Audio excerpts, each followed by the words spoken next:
One hot day, a thirsty crow found a pitcher outside a house. The pitcher had only a little water at the bottom. The crow tried to drink, but the water was too low. After thinking for a while, he picked up small stones and dropped them into the pitcher one by one. Slowly, the water level rose high enough for the crow to drink. Hey everyone, and welcome back to the channel. If you're learning English, you've probably heard a million times, you need to read more. And it's true. Reading is fantastic for vocabulary and grammar. But have you ever felt like you're just reading words? You finish a page or even a whole chapter and realize you haven't really absorbed anything. If that sounds familiar, then today's video is for you. We're not just talking about reading, we're talking about developing a reading mindset. It's the secret to transforming reading from a passive chore into an active, exciting journey of thinking, learning, and growing in English. So grab a cup of tea, get comfortable, and let's unlock the true power of reading together. First things first, let's redefine what reading means for you as a language learner. It's not a test. You don't have to understand every single word to be a successful reader. Let go of that pressure. Instead, think of it like exploring a new city.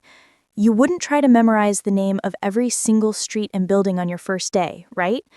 You just walk around, soak in the atmosphere, and get a general feel for the place. Reading in English is the same. Your goal is to understand the main ideas, the overall story, the feeling. Don't let a few unfamiliar words stop you in your tracks. Keep the momentum going. This simple shift in perspective is the foundation of a healthy reading mindset. It's about enjoyment and exploration, not perfection. Now, let's get practical. How do you read for the main idea without getting stuck? One of my favorite techniques is called surfing the text.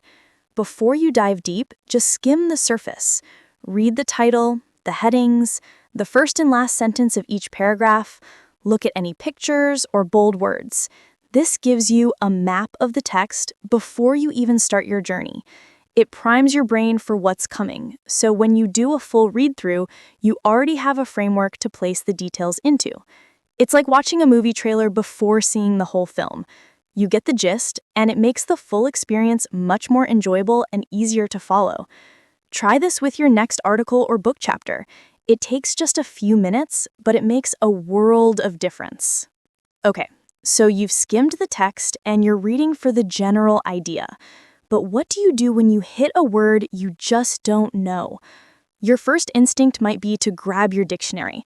But wait, before you do, try to be a word detective. Use the context clues around the mystery word. What is the rest of the sentence talking about? Is the word describing a person, a place, an action, an emotion? Can you guess if it's positive or negative? For example, if you read, "The hero's journey was fraught with peril," you might not know fraught or peril, but you know it's a hero's journey, which usually involves danger and challenges. So you can guess that fraught with peril means something like full of danger. Making these educated guesses is an incredibly powerful skill. It keeps you engaged in the flow of reading and strengthens your critical thinking abilities in English. Of course, sometimes context isn't enough, and that's okay. A dictionary is still a valuable tool, but let's use it wisely. Instead of stopping to look up every single unknown word, try this method. As you read, simply underline or highlight the words you don't know. Don't break your reading flow. Finish the paragraph or the page, and then go back and look up only the words that seem absolutely essential to understanding the main point. This approach respects your reading rhythm. You're not constantly starting and stopping, which can be frustrating and break your concentration. This way, reading remains a smooth and enjoyable experience, and you're still building your vocabulary in a very focused and efficient way. Now, for the most important part of the reading mindset, making it active. Passive reading is when the words just flow past your eyes. Active reading is when you have a conversation with the text. So how do you do that? Ask questions.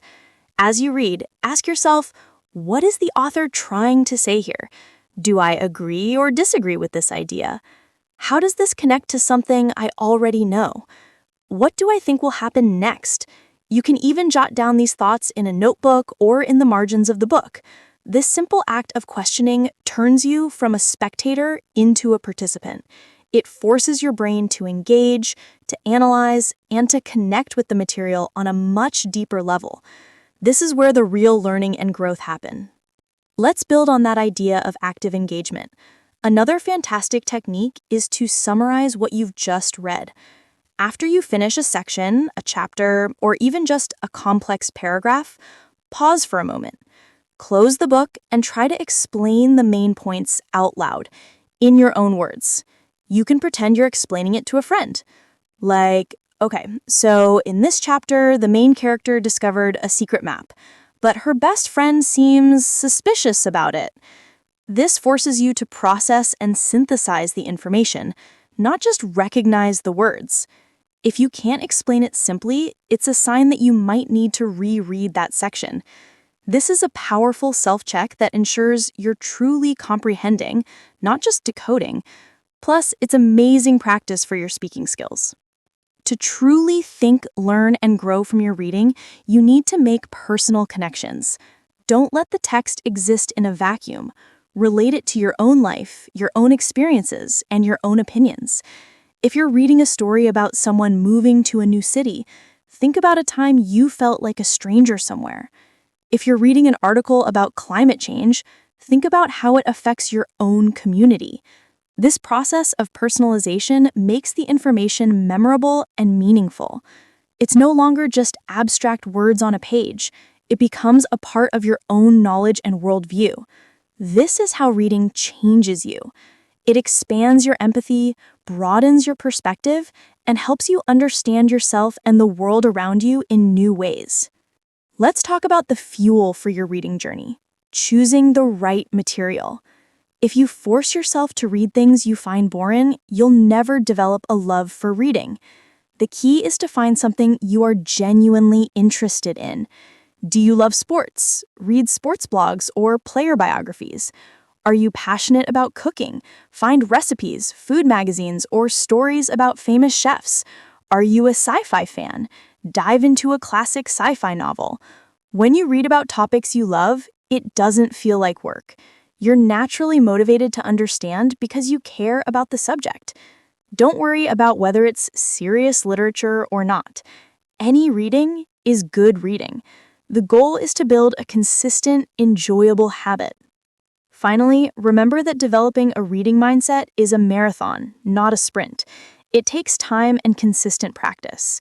Don't be discouraged if it feels difficult at first. Start small. Aim to read for just 5 or 10 minutes every day. Consistency is far more important than intensity. Celebrate your small victories. Feel proud of yourself for finishing a page, a chapter, or an article. Over time, those small daily sessions will build powerful momentum. Your reading speed will increase, your comprehension will deepen, and your vocabulary will expand without you even realizing it. Most importantly, you will have built a lifelong habit that will not only skyrocket your English skills, but also enrich your entire life with new ideas, stories, and perspectives. Reading is a superpower, and with the right mindset, it's a power you can absolutely master. Thank you so much for spending this time with me today. I hope these tips help you transform your relationship with reading and unlock your full potential in English. What are you reading right now? Let me know in the comments below. And if you found this video helpful, please give it a thumbs up and consider subscribing for more tips on learning and growing with English. Happy reading, and I'll see you in the next video.